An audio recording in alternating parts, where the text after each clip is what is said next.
حضرت ارباز بن ساریہ رضی اللہ تعالیٰ عنہ فرماتے ہیں کہ رسول خدا صلی اللہ علیہ وسلم نے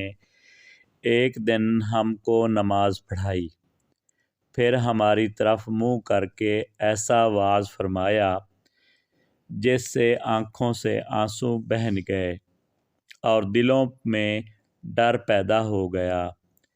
یہ حالت دیکھ کر ایک صاحب نے عرض کیا، یا رسول اللہ، یہ تو آپ نے ایسا واعظ فرمایا جیسے کوئی رخصت کرنے والا نصیحت کیا کرتا ہے، کیونکہ آپ صلی اللہ علیہ وسلم کے واعظ سے کچھ ایسا ہی معلوم ہوتا ہے جیسے آپ نے آخری واعظ فرمایا ہو، لہٰذا ہم کو وصیت فرما دیجیے۔ چنانچہ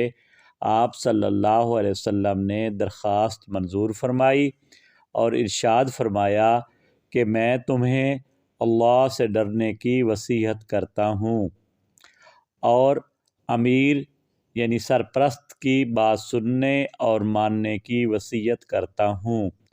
اگرچہ وہ حبشی غلام ہی کیوں نہ ہو، کیونکہ میرے بعد تم میں سے جو بھی زندہ رہے گا وہ عنقریب ہی بہت سے اختلاف دیکھے گا۔ اس وقت تم میری سنت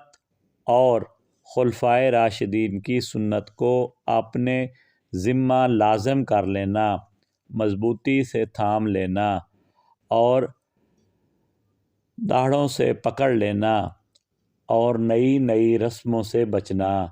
کیونکہ ہر نئی رسم بدعت ہے اور ہر بدعت گمراہی ہے جس کی سزا جہنم ہے۔